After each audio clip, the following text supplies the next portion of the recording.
saudara. Dalam hidup ini kita tuh nggak usah cepat-cepat mengukur untung atau malang. Amin. Satu hal Alkitab berkata begini, rencana Tuhan bagi hidup kita itu yang terbaik. Tapi saya mau tanya, apakah rencana Tuhan itu hanya yang enak-enak saja? Enggak. Apakah mengikut Tuhan itu hanya yang enak bagi daging, yang kelihatannya untung, karena manusia selalu berpikir untung itu enak, untung itu pokoknya semuanya manis, makanya Imlek makan yang manis? Apakah ikut Tuhan begitu? Kita tahu bahwa rencana Tuhan itu terbaik bagi hidup kita. Tapi apakah ketika kita mengikut Tuhan akan ada masalah di hidup kita? Kita akan diizinkan menghadapi tekanan yang berat? Iya. Satu hal yang pertama, tanamkan di hati kita, aku sudah ikut Yesus.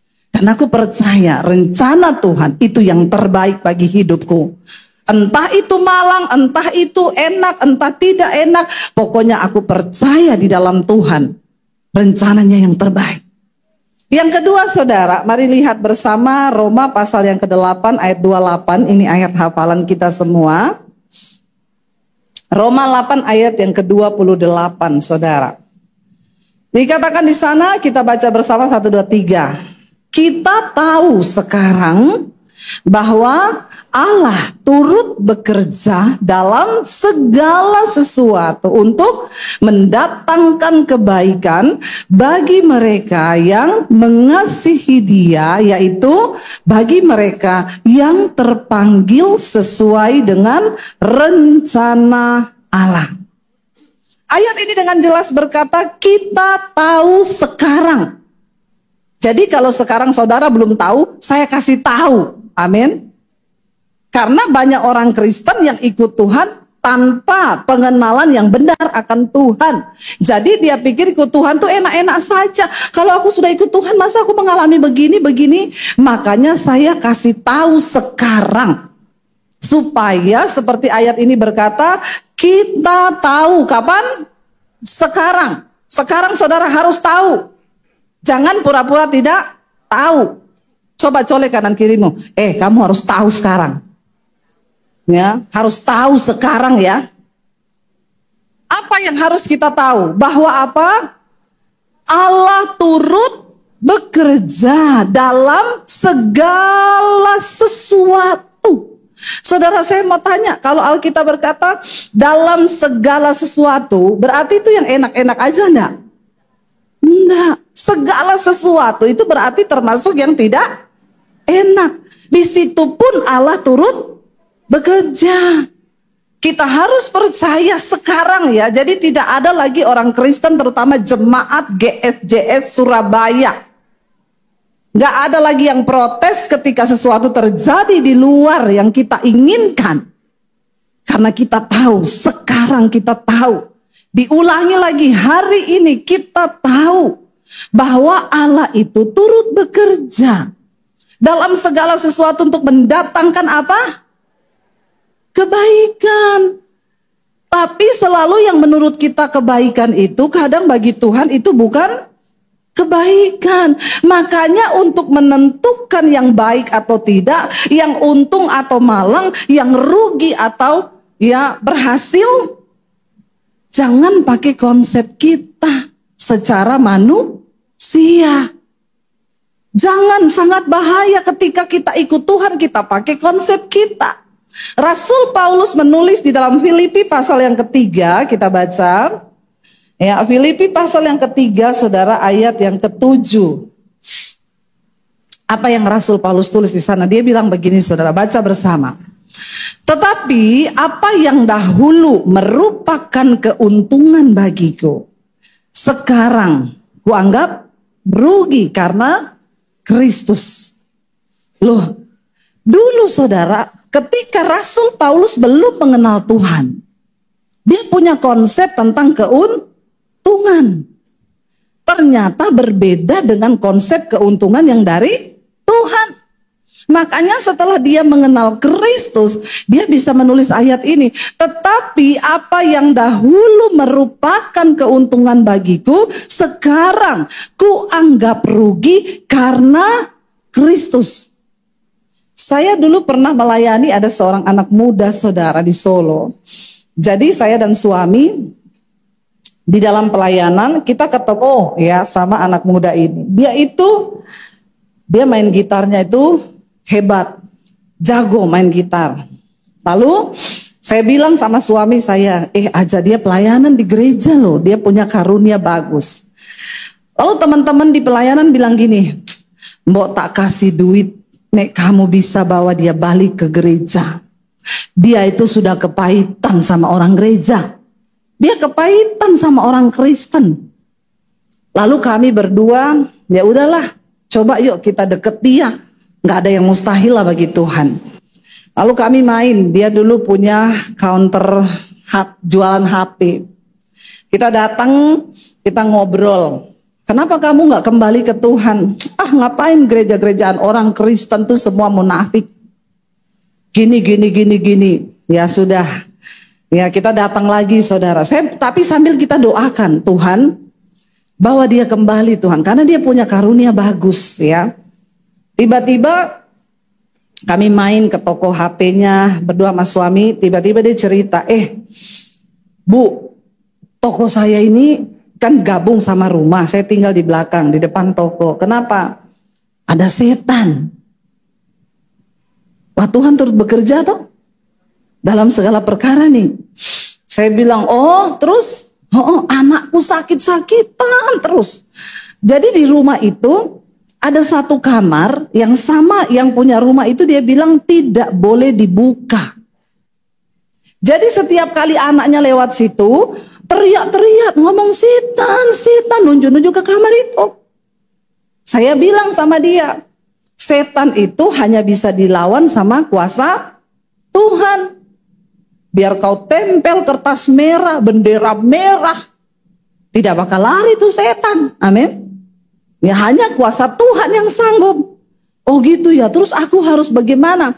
Ayo kita persekutuan di rumahmu. Saya sama suami saya datang. Kita nyanyi-nyanyi di rumahnya, kita persekutuan, saya khotbah saudara, nggak dikasih PK loh, enggak. Jangan menganggap semua pelayanan itu harus dapat PK, harus gini-gini ya.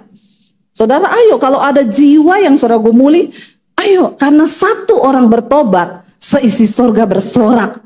Dan ketika engkau bisa membawa satu jiwa kembali kepada Tuhan, engkau dapat mahkota kehidupan. Bilang amin. Lalu saudara kami datang setiap hari ke rumahnya. Setelah mulai kami pelayanan di situ, puji-pujian, dia bilang ada perubahan. Anakku sekarang enggak pernah lagi nunjuk-nunjuk setan, ya. Kan saya doain, saya pengurapan di rumah itu. Sekarang enggak pernah sakit-sakitan. Dulu uangnya itu bocor terus untuk anaknya berobat. Sekali sakit ke dokter anak tuh mahal. Puji Tuhan. Kita terus persekutuan di situ. Lalu saya mulai ngomong soal rokok. Dia perokok berat. Ya, perokok berat. Saya kasih tahu soal rokok gini-gini. Dia bilang, masa sih rokok menghalangi keselamatan? Ya nanti kamu rasa aja sendiri tubuhmu itu bait Allah, bait Roh Kudus gini-gini. Besoknya kita satu saat datang dia bilang ini, Bu, aku tadi malam dibangunkan loh tengah malam. Kenapa? Tiba-tiba disuruh baca Alkitab, pas aku baca, tidak tahukah kamu bahwa tubuhmu itu bait Allah, bait Roh Kudus? Jangan, barang siapa membinasakan bait Allah, maka Allah akan membinasakan dia. Saya langsung ingat itu rokok, Bu. Langsung saya remet-remet, sejak hari itu dia berhenti rokok. Amin. Yang perokok katakan amin. Gak ada yang mustahil bagi Tuhan, amin. Akhirnya dia lepas rokok, saudara. Ya. Segala prinsip-prinsip yang dulu dia pegang bukan berdasarkan kebenaran, mulai diubah Tuhan karena mendengar firman. Satu kali dia cerita sama saya dan suami begini, saya mau cerita sama kalian. Kenapa? Saya itu kan jualan HP. Itu biasa. Kalau maling itu ada bus turun dari Surabaya di terminal. Nggak lama maling itu datang ke tokonya, bawa karung. Bos, 15 juta aja. Saya nggak lihat lagi barangnya. Ada handphone, ada iPad, ada laptop. Satu karung, dibayar saudara. Lalu dilihat dijual, dia dapat keuntungan bisa berlipat ganda. Tapi itu barang hasil curian. Dia mulai terbuka karena kebenaran mulai mengusik hatinya. Alkitab berkata kebenaran itu memerdekakan orang. Amin. Loh, dulu ketika dia belum mengenal firman, buat dia itu keuntungan. Makin sering maling datang, makin seneng, makin dapat cuan. Tapi apakah itu yang Tuhan mau? Apakah itu keberuntungan di mata Tuhan? Banyak orang hari ini dengan cara-cara yang salah cari uang. Saya bilang sama dia, oh aku ngerti sekarang. Kenapa anakmu sakit-sakitan terus? Saudara dengar baik-baik. Sering kali uang kita tuh bocor. Yang pertama, karena uang itu didapat bukan dari hasil kebenaran. Tapi untung. Bocornya di mana? Anaknya sakit, kemalingan rumahnya, mobilnya rusak. Yang kedua, uang itu bisa bocor kalau saudara nggak pernah menabur, pelit. Nggak usah angkat tangan yang pelit. Ya, saya khotbah nih. Saudara tidak pernah menabur, ingat uang itu bukan dari kita, kekuatan kita loh. Itu Tuhan titipkan. Tuhan titipkan, ya. Kalau kita nggak pernah nabur, ya, kolekte aja kalau mau kolekte tuker duit dulu di warung. Sampai supir taksi tahu loh, saya pernah naik taksi di Jakarta. Dia kasih kembali saya uang 1000-1000-an. Pak, ini kenapa uangnya begini semua loh? Ibu mau ke gereja toh? Biasa orang Kristen kalau tukar uang minta kembalian kecil bu untuk kolekte katanya. Sampai supir taksi tahu. Bikin malu nggak orang Kristen itu? Kenapa saya bicara ini ya? Saya nggak ngomong sama Pak Michael tuh nggak pernah singgung-singgung duit loh kalau ngomong sama saya. Tapi kalau saya bicara soal ini berarti nih ya ada roh-roh pelit di sini. Maaf ya, maaf. Saya paling nggak mau dititipin sponsor. Apalagi kalau saya khotbah di gereja, Bu, tolong ya nanti khotbahin tentang perpuluhan ya. Saya langsung gini, pret. Saya paling tidak mau dititipin khotbah. Tapi kalau Tuhan bicara, saya kasih tahu. Amin. Engkau akan melihat tahun kemurahan Tuhan. Kalau engkau menabur, saudara. Menabur. Saya ngomong ini benar karena saya pun melakukan itu. Dan hidup saya diberkati Tuhan. Amin yang kenceng. Biasa aja. Gak usah sambil kepahitan. Men. Benar saudara. Sering kali berkat kita tuh bocor. Tuhan bilang belalang pelahap datang. Harusnya engkau hanya mengembalikan milik Tuhan 1/10, akhirnya yang bocor jadi 25%. Benar ini. Sakit, berobat. Itu belalang pelahap loh. Ya, mobil tabrakan bocor ban atau rusak, akhirnya kau perbaiki habis puluhan juta. Itu juga belalang pelahap. Mari kita mulai, jangan cuma berdoa untung tiap tahun untung, tapi nggak pernah mau menabur. Emang Tuhan itu siapa? Mau kita bohongin? Lakukan prinsip firman Tuhan. Siapa yang menabur dia akan menuai. Jangan pakai kain-kain merah, jangan pakai apa-apa itu makan manis supaya berkatnya manis. Pret. Emang Tuhan bisa direkayasa? Hello? Ya, enggak bisa saudara. Ketika kita melakukan firman, maka itu terjadi kalau kita mengimani. Ya. Jadi begitu. Nah dia ini karena dia ambil jual hasil-hasil begitu, dia bilang saya ini kok kelihatannya laku toko saya tapi nggak ada hasilnya ya, anakku sakit gini-gini. Oh makanya itu saya bilang bertobat. Sejak saat itu dia mengubah. Maling datang kasih dia tolak. Enggak. Kenapa? Itu dari hasil yang tidak benar. Pertama, malingnya heran enggak? Saudara ikut Yesus itu bikin orang heran dengan imanmu, amin? Ya, amin. Jangan terima uang dari hasil yang enggak benar. Apalagi jadi perempuan simpenan, ani-ani. Jangan ya rebut suami orang, minta uangnya, ya bertobat saudara. Penghukuman sudah tersedia bagi orang-orang yang sengaja melakukan dosa. Lalu saudara, kami layani dia, ya dia mulai berubah, paradigmanya ini mulai dirubah. Yang dulu merupakan keuntungan, sekarang dianggap rugi. Akhirnya dia mulai jual yang benar. Dia ngomong sama kita, surut penghasilan, surut menurun. Tidak seperti dulu, tapi yang kami bingung, di tengah surutnya itu dia bisa beli rumah. Wow, enggak Tuhan? Dulu banyak, nggak pernah bisa beli rumah. Ketika surut, malah bisa beli rumah. Karena hidup mulai bertobat, saudara. Dan sampai ya hari ini, kemarin kami ketemu dia, masih setia melayani Tuhan. Masih setia melayani Tuhan. Tapi saya ingat di tengah-tengah surutnya, dia kadang cerita, nggak bisa beli susu anak. Saya dan suami waktu itu belum kaya, belum. Kami punya berkat yang cuma sedikit, buat kami juga pas. Kami pergi beliin susu anaknya. Kami datang ke rumahnya bawa susu 2 kaleng, kita kasih saudara. Dan Alkitab berkata kalau engkau berbuat kebaikan, itu dengan sama dengan orang yang membuang roti ke dalam air. Memang kelihatan tenggelam, tapi dia akan muncul kembali beberapa saat kemudian. Amin. Kebaikanmu, taburanmu tidak akan pernah tenggelam, sebab Tuhan memperhitungkan. Dan kalau engkau mau melihat hidupmu diberkati, banyak-banyaklah menabur. Amin. Bilang kanan kirimu, jangan pelit, banyak menabur. Cepat ngomong, ya. Apalagi bapak-bapak terutama yang selalu pakai otak hitung-hitungan, ya. Bilang, ya, jangan pelit, menabur. Loh, itu hukum Tuhan saudara, itu hukum Tuhan. Saya ngomong begini bukan karena saya pendeta. Maaf, saya nggak makan uang kolektor, saya YouTuber. Nggak usah tepuk tangan, biasa aja. Ya, benar. Kenapa saya diberkati? Karena saya juga menabur. Saya juga mau melihat pekerjaan Tuhan. Tuhan itu tidak pernah berhutang. Tidak usah kita rekayasa seperti apapun. Karena Tuhan melihat hidup kita.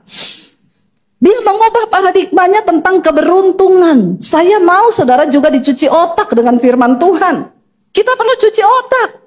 Karena banyak otak yang sudah kotor. Lihat. Ya, otaknya kotor, pikirannya uang dan uang terus. Ya, pikirannya itu untung itu kalau dapat cuan dan cuan. Tidak peduli caranya seperti apa. Rasul Paulus berkata, apa yang dulu kuanggap keuntungan, sekarang aku anggap rugi. Karena apa di sana? Karena dia bilang pengenalan akan Kristus Tuhan itu lebih mulia daripada semuanya itu. Nah, kita semua itu harus punya pengenalan yang benar akan Tuhan, saudara, supaya diubah paradigma kita ini. Jangan menganggap semua yang pahit itu dari setan. Semua yang manis itu dari Tuhan. Belum tentu. Belum tentu. Dia berkata begini, malahan apa, baca bersama? Malahan segala sesuatu ku anggap rugi. Karena pengenalan akan Kristus Yesus Tuhanku itu lebih mulia daripada semuanya. Oleh karena dialah aku telah melepaskan semuanya itu. Orang kalau sudah ikut Tuhan itu luar biasa. Bahkan dia bilang apa? Yang dulu merupakan keuntungan, sekarang aku anggap sampah. Supaya apa? Aku memperoleh Kristus. Amin, saudara. Ya, tinggalkan semuanya merupakan keuntungan dulu bagi kita itu harus kita anggap sampah. Malahan segala sesuatu tuh kuanggap sampah, ya. Apakah pemahaman kita tentang hidup ini? Oh, kalau dapat uang banyak tuh untung. Oh, kalau ini, apakah kita ikut Tuhan hanya seneng-seneng? Apakah kita ikut Tuhan ya kayak petani tadi? Kudanya hilang, dibilang ya sial hidupmu. Ternyata balik kudanya bawa banyak kuda. Untung ya. Dan itu nggak bisa ditiru. Kalaupun tetangganya mau coba lepas kudanya, dia benar-benar hilang. Iya enggak, saudara? Karena Roma 8 ayat 28 tadi berkata, kita tahu sekarang bahwa Allah turut bekerja. Saudara, kalau Tuhan yang turut bekerja, wow enggak? Wow, wow, wow. Bukan cuma wow, bilang 3 kali. Wow, wow, wow. Saudara punya mertua kaya aja atau orang tua kaya. Kalau dia turut bekerja dalam hidup kita, wow enggak? Wow, ya. Tapi jangan kau harapkan mertuamu. Jangan kau harapkan orang tuamu. Taruh harapanmu kepada Tuhan. Mertua kaya aja turut bekerja udah wow kan? Apalagi Tuhan yang empunya segalanya. Kalau dia turut bekerja dalam hidup kita, maka apa? 3 kali dong. Ini baru jemaat GCI, tepuk tangan bagi Tuhan. Ya. Iya saudara, saya mau mencuci otak saudara. Libatkan Tuhan dalam segala perkara di hidupmu. Sebab kalau Tuhan terlibat itu benar-benar wow, wow, wow. Ya. Anak saya tuh tanya, Mam, cari jodoh itu harus kaya atau enggak usah kaya? Saya bingung loh mau jawab. Kalau saya jawab kaya, nanti dia matre, dia lihat cowok kaya. Kalau saya jawab miskin, ya kasihan juga dia nangis di atas beca. Karena orang-orang gaul sekarang ngomong gitu. Saya bilang akhirnya saya dikasih hikmat Tuhan, Dek. Tapi sama Mami, waktu ketemu dulu, Papi itu bukan orang kaya, Mami juga bukan orang kaya. Kita sama-sama ya, kita mulai dari min bukan nol. Iya berarti boleh ya. Aku kalau milih suami yang miskin aja. Saya bilang gini, nggak apa-apa. Nomor 1, dia hidup takut akan Tuhan, hidup benar. Pastikan itu, Mami dulu menikah sama papimu. Kenapa Mami memilih papimu yang hanya naik motor? Yang suka saya naik mobil banyak. Kok ngejek ya? Kayak nggak percaya ya.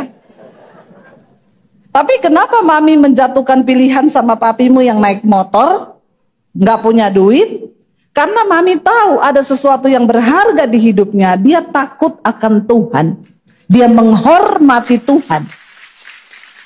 Dia nggak merokok, dia nggak minum, dia melayani Tuhan. Itu poin penting. Kenapa, Dek? Karena kalau kamu menikah sekalipun dia miskin tapi dia takut Tuhan, dia pasti akan diberkati Tuhan. Saya bilang sama anak saya, ya contohnya Mami sama Papi sekarang tuh. Oh iya.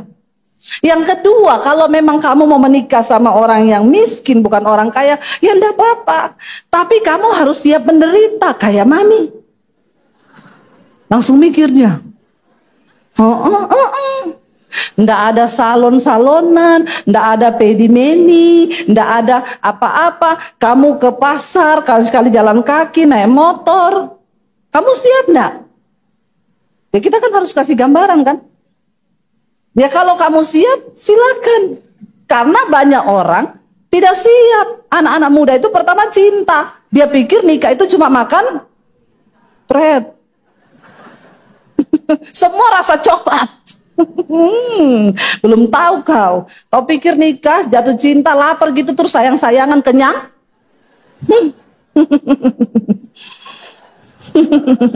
Ini anak-anak muda ini perlu dikasih gambaran. Supaya kalau pacaran kau tidak lupa diri, pikir masa depan. Kau pikir setelah kau dibelai itu cinta? Kalau kau lapar biar dibelai sama suamimu, emosi kau. Karena ya saldo kurang itu penyebab kemacetan. Ya kecuali kau siap menderita. Saya bilang sama anak saya, yang pertama asal dia hidup benar itu dulu ya. Miskin enggak apa-apa, karena banyak orang udah miskin, kurang ajar lagi sama Tuhan.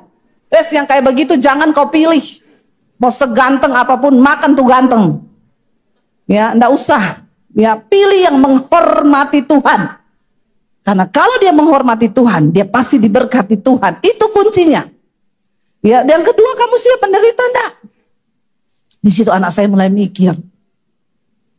Nah itu dia Mam, kayaknya aduh kalau menderita ya. Makanya anak saya yang nomor 3 sekarang, dia kan kelas 3 SMA. Protes terus. Aku ini loh ke sekolah naik ojek terus, mobil ada, nganggur. Kenapa aku nggak diantar ke sekolah?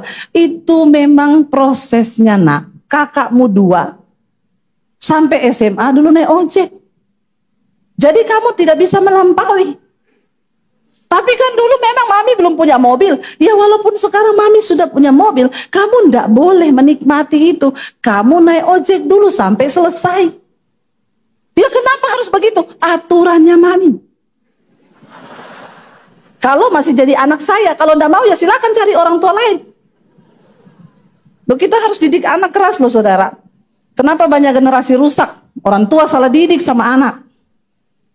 Kalau saudara bisa kasih anak uang, lalu hari ini dia bilang, "Mah, aku sekolah minta jajan tiap hari 1 juta." Saudara kasih? Saudara kasih nggak? Setiap hari dia jajan sekolah 1 juta? Itu orang tua gila. Benar nggak? Ya, saya bisa kasih kamu 1 hari 1 juta. Tapi nggak mungkin, kagak. Jangan mimpi kali ya.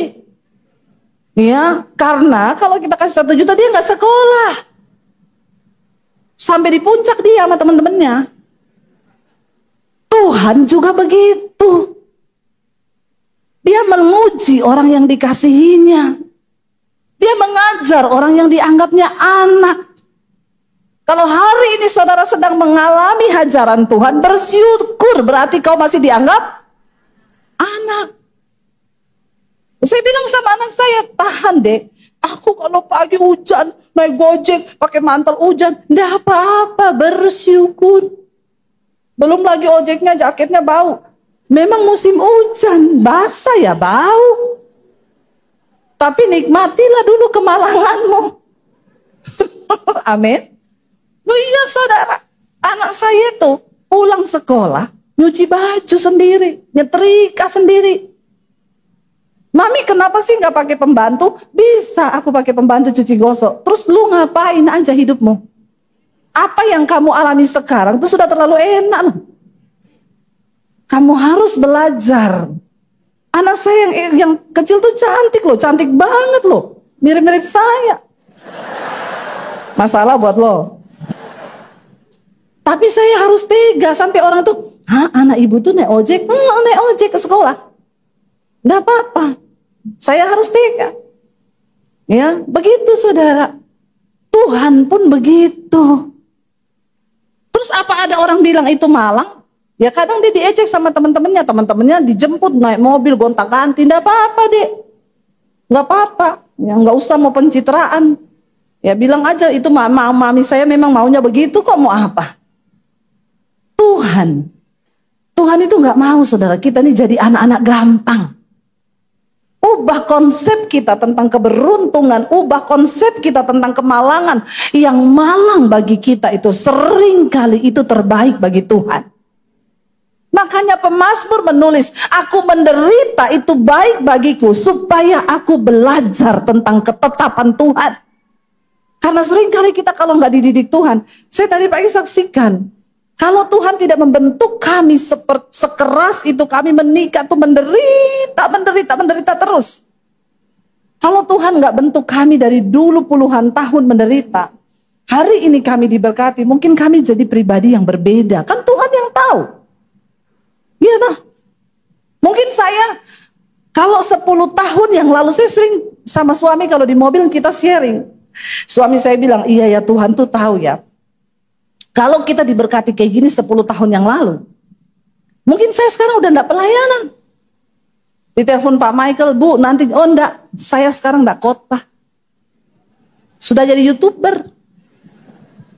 Loh saudara, kita pergi ke daerah, kita pergi kemana, buang waktu, buang tenaga. Buat apa? Ya kalau bukan karena kami mencintai Tuhan. Amin saudara. Makanya anak saya yang nomor 3 sekarang, dia kan kelas 3 SMA. Protes terus. "Aku ini loh ke sekolah naik ojek terus, mobil ada, nganggur. Kenapa aku nggak diantar ke sekolah?" Itu memang prosesnya nak. Kakakmu 2 sampai SMA dulu naik ojek. Jadi kamu tidak bisa melampaui. Tapi kan dulu memang mami belum punya mobil. Ya walaupun sekarang mami sudah punya mobil, kamu ndak boleh menikmati itu. Kamu naik ojek dulu sampai selesai. Ya kenapa harus begitu? Aturannya mami. Kalau masih jadi anak saya, kalau ndak mau ya silakan cari orang tua lain. Loh, kita harus didik anak keras loh saudara. Kenapa banyak generasi rusak? Orang tua salah didik sama anak. Kalau saudara bisa kasih anak uang, lalu hari ini dia bilang, "Mah, aku sekolah minta jajan tiap hari 1 juta." Saudara kasih? Saudara kasih nggak? Setiap hari dia jajan sekolah 1 juta? Itu orang tua gila. Benar nggak? Ya, saya bisa kasih kamu 1 hari 1 juta. Tapi nggak mungkin. Kagak. Jangan mimpi kali ya. Ya, karena kalau kita kasih 1 juta dia nggak sekolah. Sampai di puncak dia sama teman-temannya. Tuhan juga begitu. Dia menguji orang yang dikasihinya. Dia mengajar orang yang dianggapnya anak. Kalau hari ini saudara sedang mengalami hajaran Tuhan, bersyukur, berarti kau masih dianggap anak. Saya bilang sama anak saya, tahan deh. Aku kalau pagi hujan, naik gojek, pakai mantel hujan, enggak apa-apa, bersyukur. Belum lagi ojeknya, jaketnya bau. Memang musim hujan, basah ya bau. Tapi nikmatilah dulu kemalanganmu. Amin. Loh iya saudara, anak saya tuh pulang sekolah, nyuci baju sendiri, nyetrika sendiri. Mami kenapa sih nggak pakai pembantu? Bisa aku pakai pembantu cuci gosok. Terus lu ngapain aja hidupmu? Apa yang kamu alami sekarang itu sudah terlalu enak loh. Kamu harus belajar. Anak saya yang kecil tuh cantik loh, cantik banget loh. Mirip-mirip saya. Masalah buat lo. Tapi saya harus tega sampai orang tuh, "Hah, anak ibu tuh naik ojek?" Naik ojek ke sekolah. Nggak apa-apa. Saya harus tega. Ya, begitu saudara. Tuhan pun begitu. Terus apa ada orang bilang itu malang? Ya kadang dia diejek sama teman-temannya dijemput naik mobil gonta-ganti, nggak apa-apa deh. Nggak apa-apa. Ya nggak usah mau pencitraan. Ya bilang aja itu mami saya memang maunya begitu kok, mau apa? Tuhan itu nggak mau saudara kita ini jadi anak-anak gampang. Ubah konsep kita tentang keberuntungan, ubah konsep kita tentang kemalangan. Yang malang bagi kita itu sering kali itu terbaik bagi Tuhan. Makanya pemazmur menulis, "Aku menderita itu baik bagiku supaya aku belajar tentang ketetapan Tuhan." Karena sering kali kita kalau nggak dididik Tuhan, saya tadi pagi saksikan, kalau Tuhan tidak membentuk kami sekeras itu, kami menikah tuh menderita terus. Kalau Tuhan nggak bentuk kami dari dulu puluhan tahun menderita, hari ini kami diberkati, mungkin kami jadi pribadi yang berbeda. Kan Tuhan yang tahu. Iya toh. Mungkin saya kalau 10 tahun yang lalu saya sering sama suami kalau di mobil kita sharing. Suami saya bilang, "Iya ya Tuhan tuh tahu ya. Kalau kita diberkati kayak gini 10 tahun yang lalu, mungkin saya sekarang udah enggak pelayanan." Ditelepon Pak Michael, "Bu nanti," "Oh enggak, saya sekarang enggak khotbah. Sudah jadi YouTuber." Loh saudara, kita pergi ke daerah, kita pergi kemana, buang waktu, buang tenaga. Buat apa? Ya kalau bukan karena kami mencintai Tuhan. Amin saudara.